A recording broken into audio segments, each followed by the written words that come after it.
Again, if you're joining us this morning, I want to thank you for being here because you could be anywhere that you wanted to be here on a Sunday morning, but instead you're taking a few moments out to spend some time with me, and I greatly appreciate that. And hopefully today will be a blessing to you.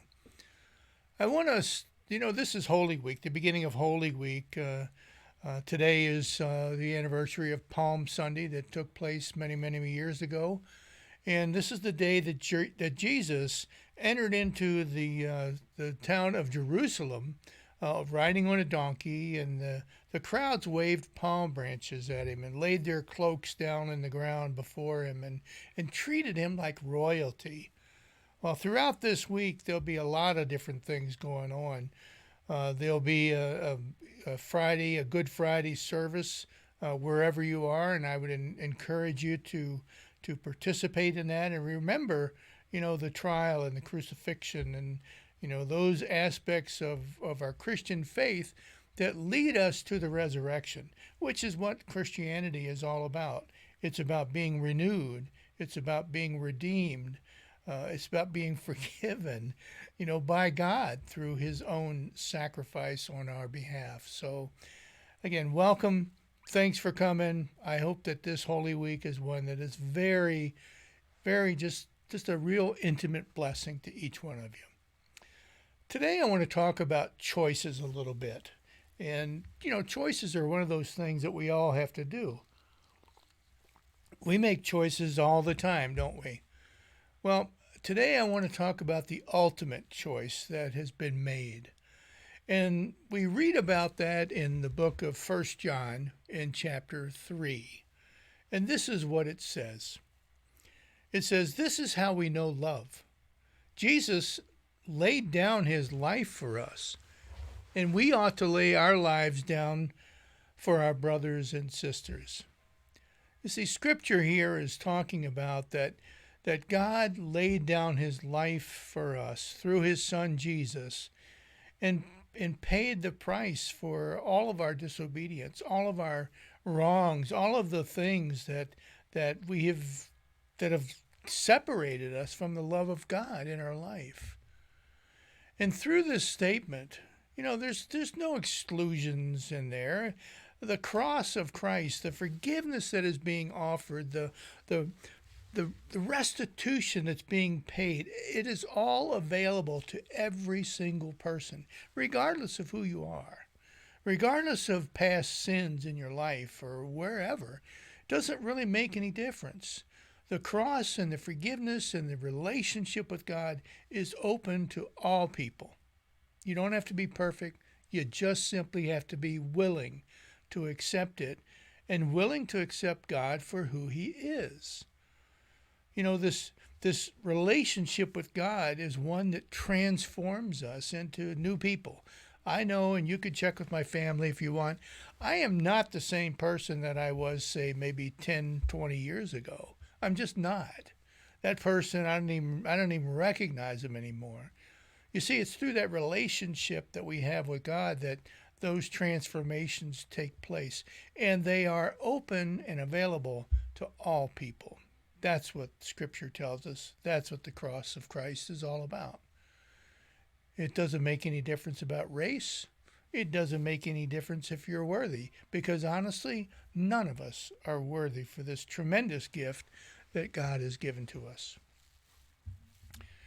In the Scripture, we read some writings by a man in the Old Testament by the name of Isaiah. Now, Isaiah lived in the city of Jerusalem. He was a resident there about 700 years before Jesus enters the scene. And Isaiah had access to the courts. He was well informed about the affairs of the state back then. He was from a ruling class family because they had things set up in, different classes. And he was well educated that we can read and can ascertain from his writings.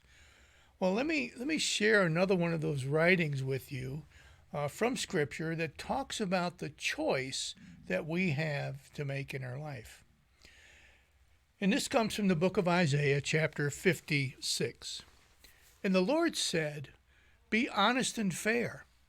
Soon I will come to save you, and my saving power will be seen everywhere on the earth. I will bless everyone who respects the Sabbath and refuses to do wrong. Foreigners who worship me should not say, 'The Lord won't let us be part of his people.'" You see, he was opening the door for all people, including the Gentiles. He said, "The Lord won't let us be part of his people. Men who are unable to become fathers must no longer say, 'We're dried up trees.' To them, I, the Lord, say, 'Respect the Sabbath, obey me completely, and keep our agreement. And I will set up monuments in my temple with your names written on them." You know, in those days back then, they would have understood this to mean that if we simply trust in God and obey God, you know, we realizing that we're fallen people, none of us are worthy of this. But if we will trust in God and we will follow God's commands in our life, and we ask for that forgiveness, then it is open to all people. Now, it wasn't just for the Jews. This was open to all people, as he says here in the scriptures, that, you know, will believe in him and will follow him and obey him. In other words, you got to make the choice. Everybody makes the choice. Now, let me put this with a different version of 1 John. Let me put it to you in a little bit more contemporary terms. This is how we know what love is. Jesus Christ laid down his life for us. That was a choice. And we ought to lay down our lives for our brothers and sisters. Again, a choice that we make. If anyone has material possessions and sees a brother or sister in need, but has no pity on them, how can the love of God be in that person? Dear children, let us not love with words or speech, but in actions and in truth. You see, what he's saying here is, again, by choice, the opportunity for forgiveness and relationship is open to all people. And in response to that, through the gratitude that we have to God for all that he's offered to us, then we should be his representatives. We should be so grateful that we are obedient to God by serving our brothers and sisters, serving those around us that are in need.